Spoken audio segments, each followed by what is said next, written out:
Princess Margaret died on the 9th of February 2002 at the age of 71. She left her only daughter, Lady Sarah Armstrong-Jones, then 37 years old, married since the 14th of July 1994, to actor and artist Daniel Chatto, with two small sons aged 5 and 3. Exactly 7 inheritances. 3 of them were material objects. The other 4 were patterns. Lady Sarah took the 3 material objects. She took the Snowdon Floral Tiara, assembled by the jeweler Wartski, from 3 diamond floral brooches that Antony Armstrong-Jones gave to Princess Margaret as a wedding gift at Westminster Abbey in May 1960. Margaret wore it for 34 years. It was placed into Sarah's hands on her own wedding day at St Stephen Walbrook in the City of London.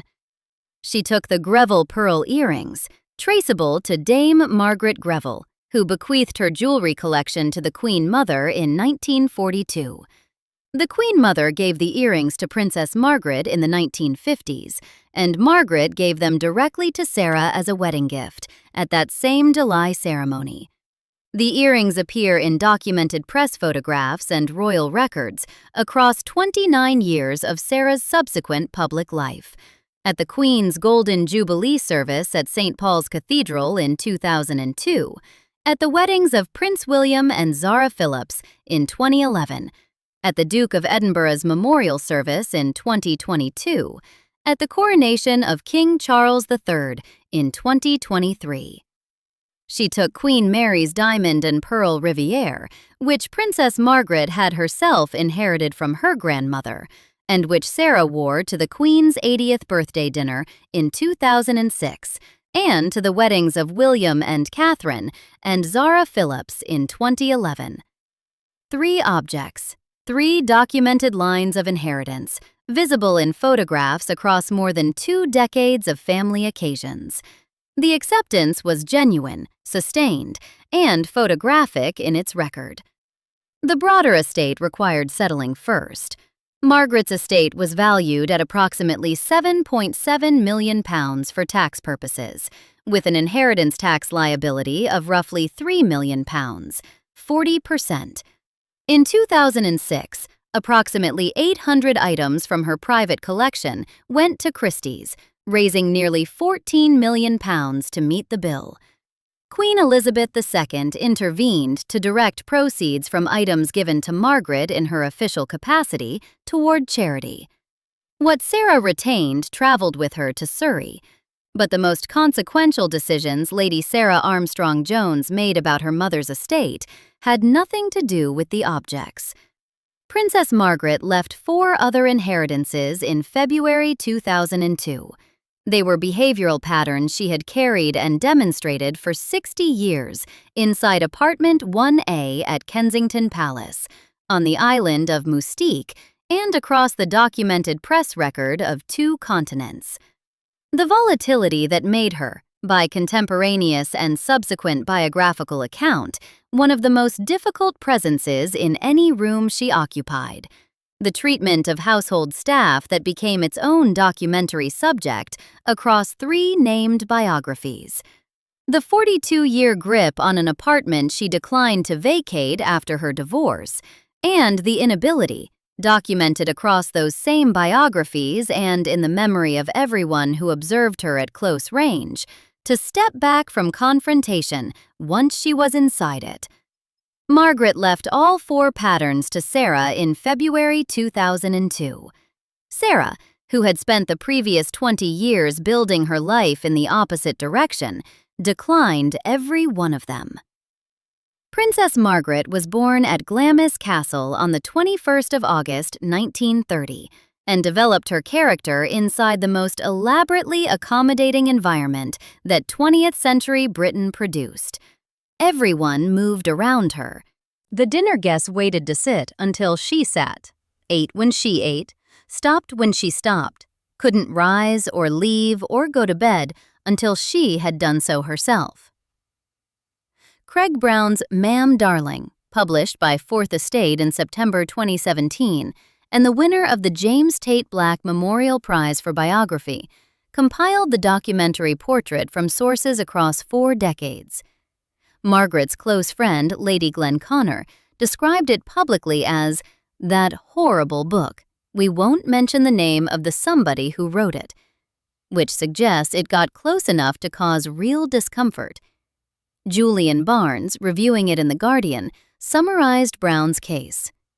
Princess Margaret was the world's most difficult guest from her mid-20s onwards, bossy, demanding, volatile, and petty, a woman who conscientiously set people at their unease. Brown documented the cigarette lighter episodes across multiple versions and venues.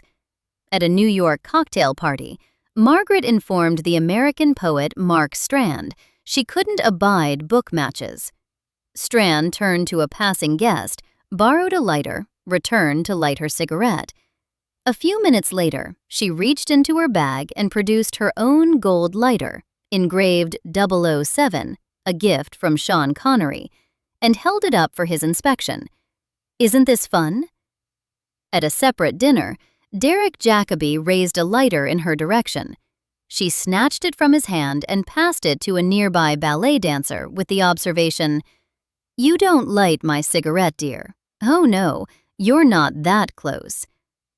At a reception, Keith Waterhouse reached for an ashtray as the ash lengthened dangerously on her cigarette. She resolved the problem by tapping it directly into his passing palm. These aren't stories about rudeness in any ordinary sense. They document a consistent mechanism. The subordination had to be performed and completed, because its completion was the entire point. Brown was specific on the structural version of this habit. She exploited to the full the royal protocol of guests not being allowed to sit down to dinner, or leave, or even go to bed until the royal party had done so themselves. The timetable of every evening she attended was her timetable. The protocol of every room was her protocol. Vanity Fair's History of Kensington Palace, drawing on Tom Quinn's Palace Insider accounts, supplies the domestic register of the same quality. Within Kensington Palace's 500-plus rooms, Queen Victoria was born, Queen Anne died, Princess Margaret raged. One insider, quoted directly by Quinn, described the sound of it carrying through the open windows and stone corridors of apartment 1A. She didn't modify the storms for the building's acoustics. Sarah Frances Elizabeth Armstrong-Jones was born in those rooms on the 1st of May 1964 and grew up inside that household until her wedding day 30 years later. By every available documented account of her adult life since, she built her existence in the opposite direction. Town and Country, covering her rare public appearances, describes her consistently as reserved, calm, and artistic. Her appearances at family occasions across a 30-year span, Easter services at Windsor in April 2026, Christmas carol services at Westminster Abbey, the King's coronation in May 2023, are described in contemporaneous press coverage with a consistency that is itself a kind of evidence. She fulfills the occasion and does not expand it. The volatility was offered. She didn't take it. The biographical record on Princess Margaret's treatment of household staff is specific enough that it requires named sources. Anne de Courcy, whose authorized biography of Lord Snowdon drew on direct extended interviews with him across multiple years, stated plainly that Margaret treated those who looked after her inconsiderately and with maddening demands that often caused endless extra work. A former maid, speaking to biographers, recalled specific instructions: not to look at Princess Margaret when passing in a corridor, not to speak unless directly addressed, to move aside and look down when the princess passed. Paul Burrell, who worked in Kensington Palace as Princess Diana's butler and observed the household culture at close proximity, documented Margaret's practice of checking the warmth of her television set upon returning home to determine whether any of the servants had been watching it in her absence. When arguments with Lord Snowdon grew heated and staff happened to be nearby, Tom Quinn's account of Kensington Palace preserves the exact words she used. Shoo, shoo. Apartment 1A at this period contained 9 staff bedrooms, 4 staff bathrooms, 2 staff kitchens, and 20 ancillary rooms. A large household, many corridors, many people moving through them with instructions to look down. The contrast Lady Sarah built across her adult life with this record is documented not in statements. She hasn't given a media interview in 3 decades, but in the structural choices visible in the documentary record of her professional and private life. She chose a 30-minute wedding ceremony at a City of London church rather than a state occasion at a cathedral. She chose a Surrey house without the staff infrastructure her mother's days required. She has exhibited her paintings at the Redfern Gallery in Mayfair since 1995 under the name Sarah Armstrong-Jones, with no title anywhere in the professional listing, in a context that carries no household hierarchy. The Royal Watcher, cataloging her public appearances across years, records a consistent pattern. She attends, she fulfills the occasion. She is described by observers across different contexts and different years using identical language: modest, approachable, warm with the people around her. No observer has produced the contrary account. The pattern was offered. The documented choices point to a life organized around its refusal. Apartment 1A at Kensington Palace was Princess Margaret's home for 42 years. She and Lord Snowdon moved into it on the 4th of March 1963, following a renovation that had stripped the structure to its bones. All floors except the attic removed, rising damp treated, the interior entirely rebuilt at a cost of approximately £85,000, equivalent to roughly £1.5 million today. Snowdon designed most of it himself with theatre designer Carl Toms, one-time assistant to Oliver Messel. Margaret's favorite colors ran throughout: pink and kingfisher blue. Snowdon's purpose-built photographic darkroom was incorporated into the structure. The nursery accommodation was ready when Sarah arrived in May 1964. The separation was announced in 1976. The divorce was finalized in 1978. Sarah was 12 years old at the separation and 14 at the divorce.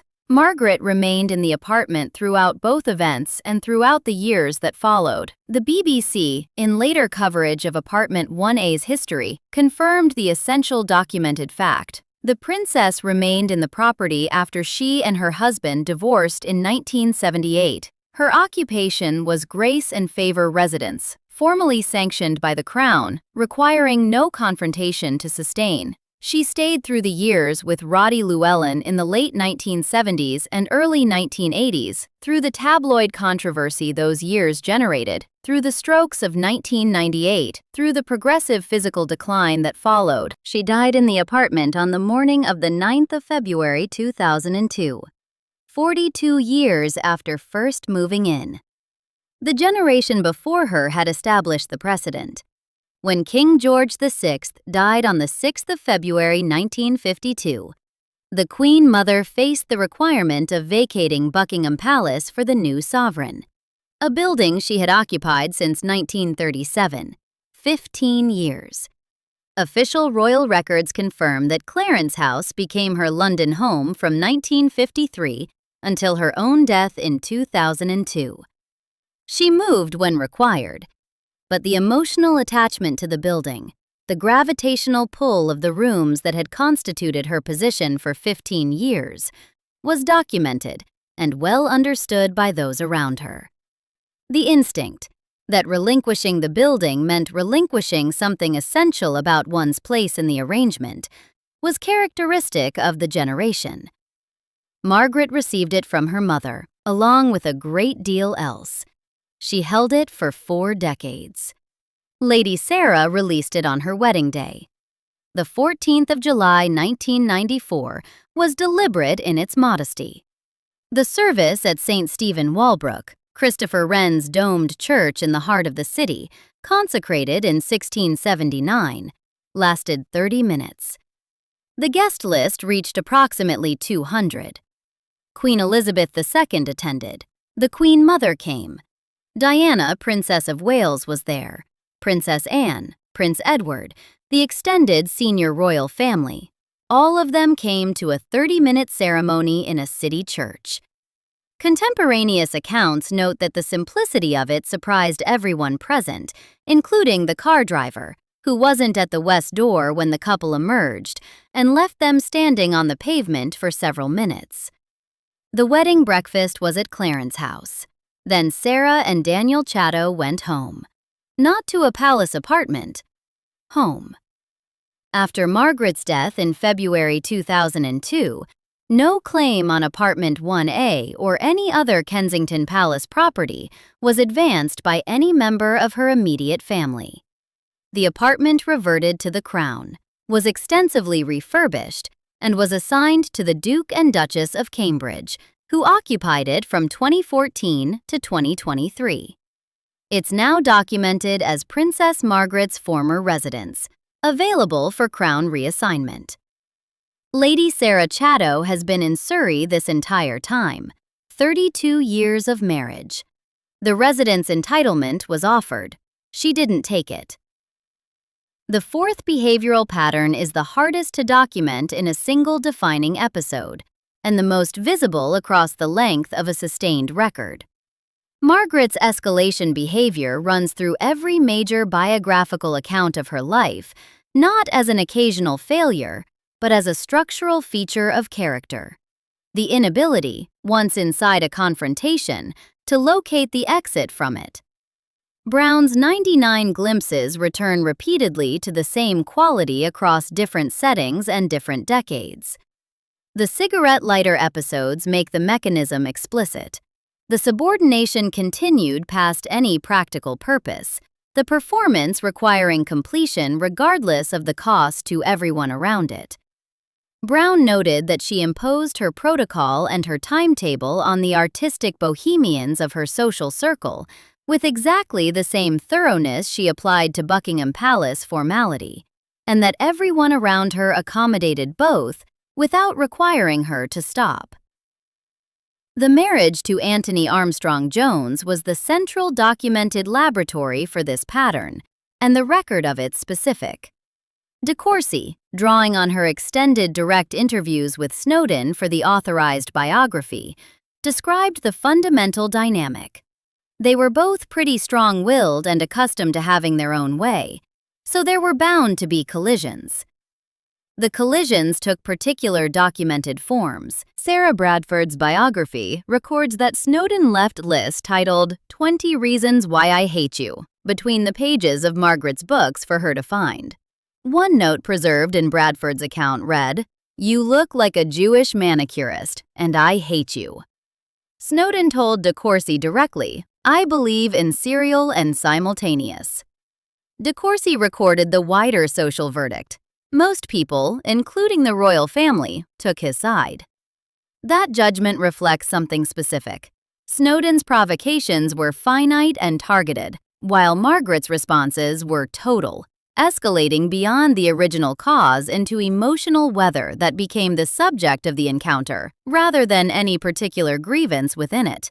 Both parties remained in the room. Margaret, specifically, had never fully developed the capacity to leave one. The apartment's windows were open. The corridors carried the sound. Sarah Armstrong-Jones was 12 years old when the formal separation was announced. She was 14 when the divorce was finalized. She spent her adolescence inside a household conducting its dissolution through documented escalation, through the notes placed between book pages, through the arguments that Kensington Palace insiders recalled as audible through open windows. The pattern was demonstrated in front of her continuously for years. What an adolescent absorbs in such a household isn't only what she is taught, but what surrounds her so completely that it becomes, for a time, what she understands adult life to consist of. What Lady Sarah demonstrates across 30 years of documented adult life is the opposite of that pattern's continuation. There is no documented episode of public confrontation attributed to her. No recorded loss of temper in any setting where observers were present. No escalation preserved in press photography or in any of the biographies covering her parents' world with such precision.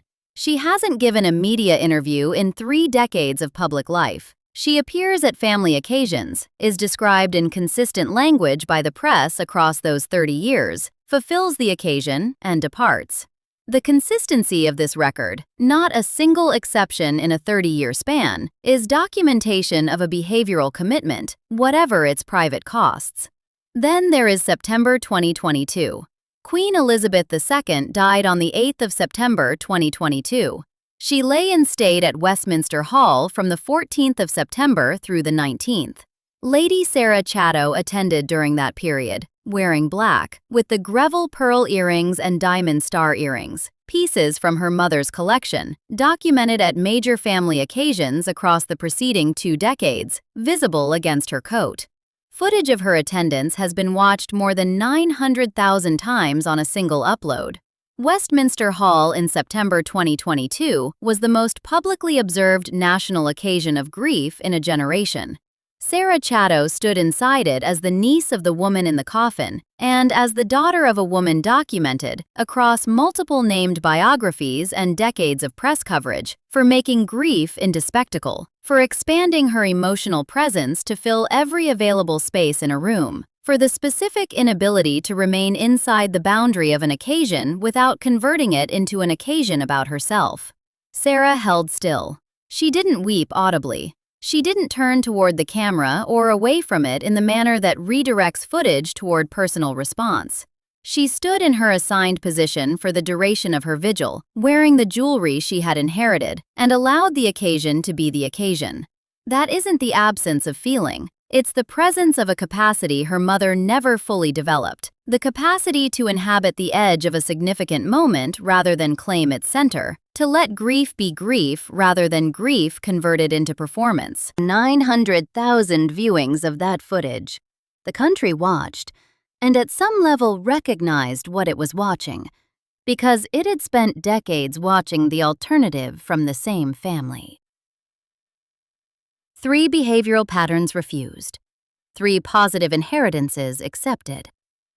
Princess Margaret was a trained singer and pianist who developed both skills seriously during the war years at Windsor, documented in Wikipedia's comprehensive biographical record as performing show tunes from stage musicals regularly for household audiences. She had genuine aesthetic sensibility. The private collection at Apartment 1A, assembled with Snowdon over 2 decades, reflected specific taste rather than institutional acquisition. She held patronage of 65 organizations at the time of her death, a substantial number of them in the arts. The capacity was real and documented. She never made it into a career. Sarah made it into exactly that. She studied at the Camberwell School of Art for a foundation course, before spending 8 years at the Royal Academy Schools, earning her undergraduate diploma in 1988, the same year she won the Windsor and Newton Prize, and her postgraduate diploma in 1991, having also won the Creswick Landscape Prize in 1990. A fellow student who shared a studio with her at the Royal Academy Schools during that period later recorded the memory briefly and without ceremony. The memory of a peer, in the ordinary language of shared working space, with no particular awareness of the royal register. She has exhibited at the Redfern Gallery in Mayfair since 1995. Corrections to earlier references are worth making precisely.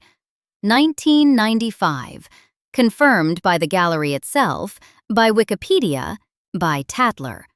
Under the name Sarah Armstrong-Jones, no title anywhere in the listing, for 29 years at the same gallery.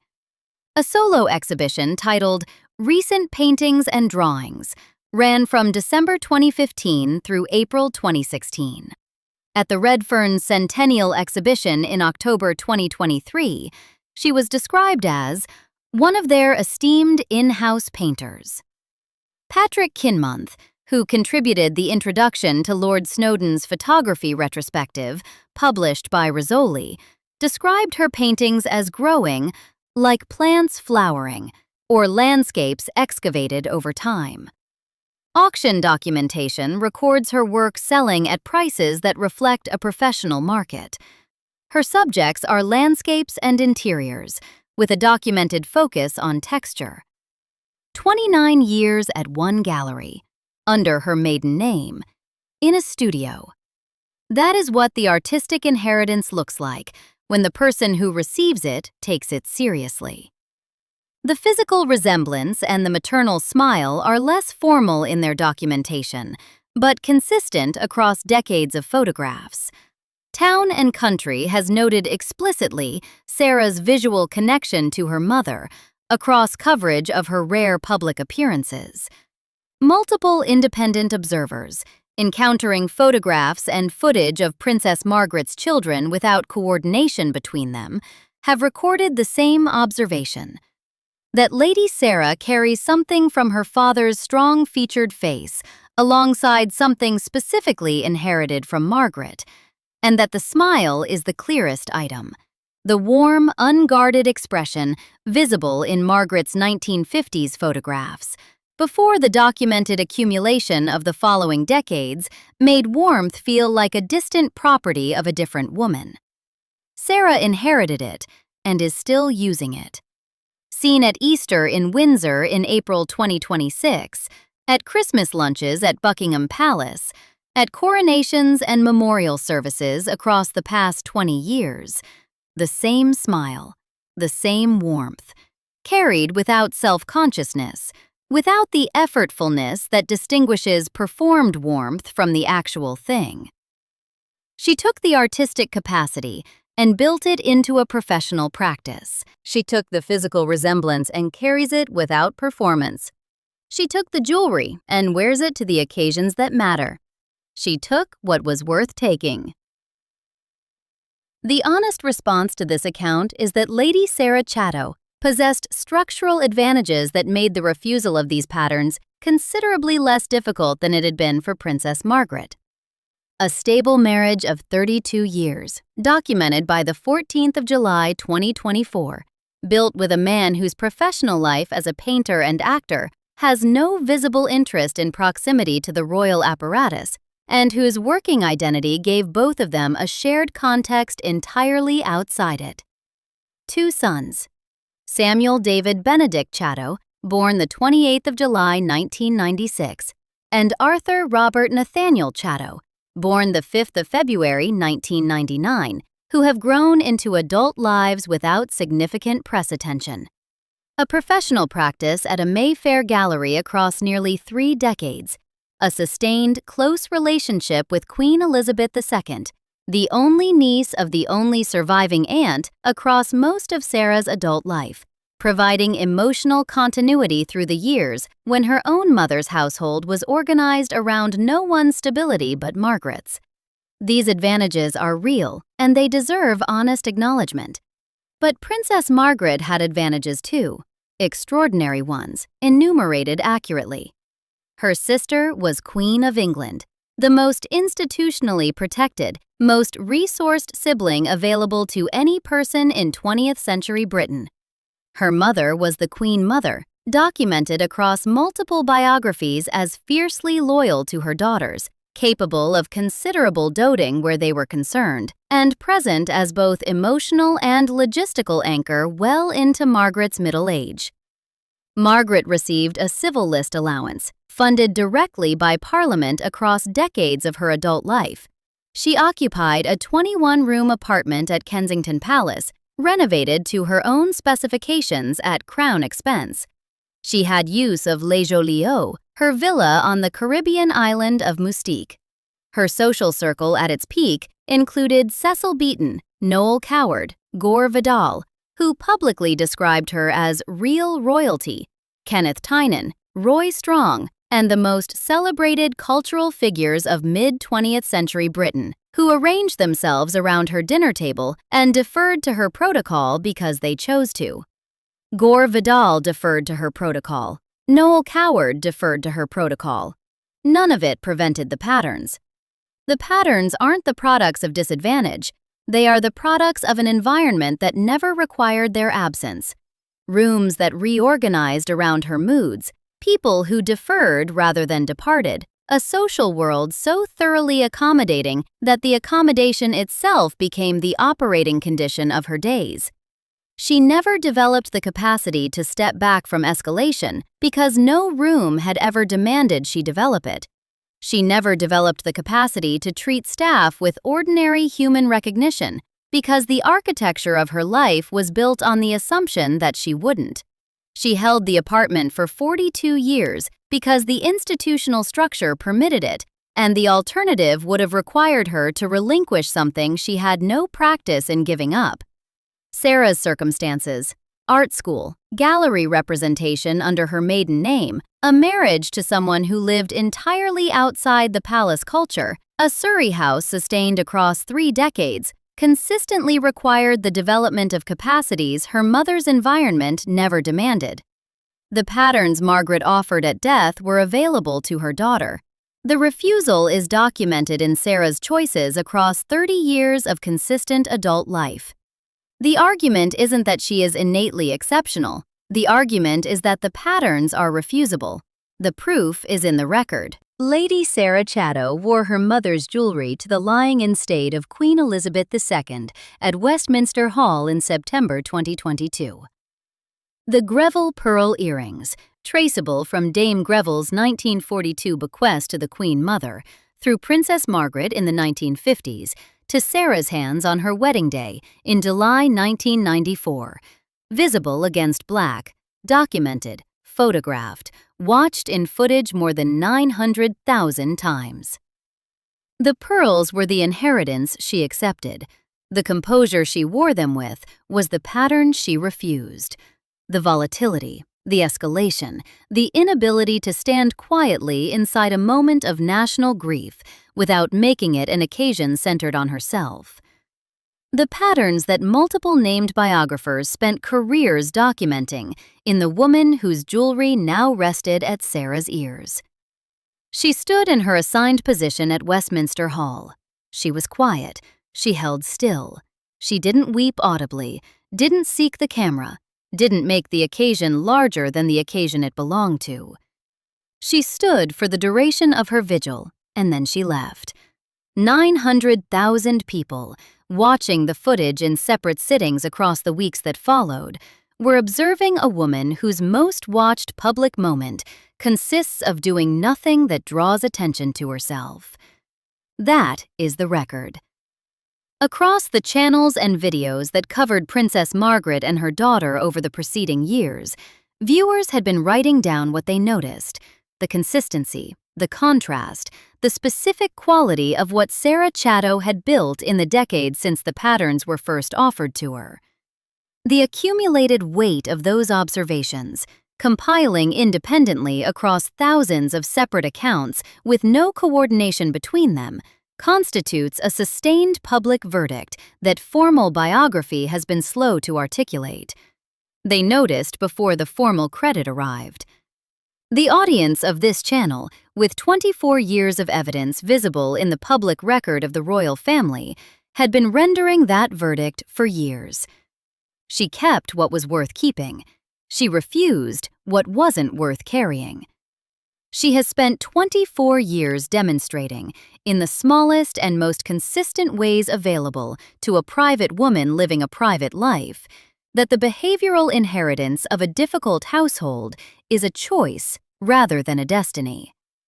32 years of marriage to one person, 29 years at one gallery under her own name, 3 decades of public appearances described in identical terms by observers with no connection to each other, no interviews, no escalations, no palaces claimed.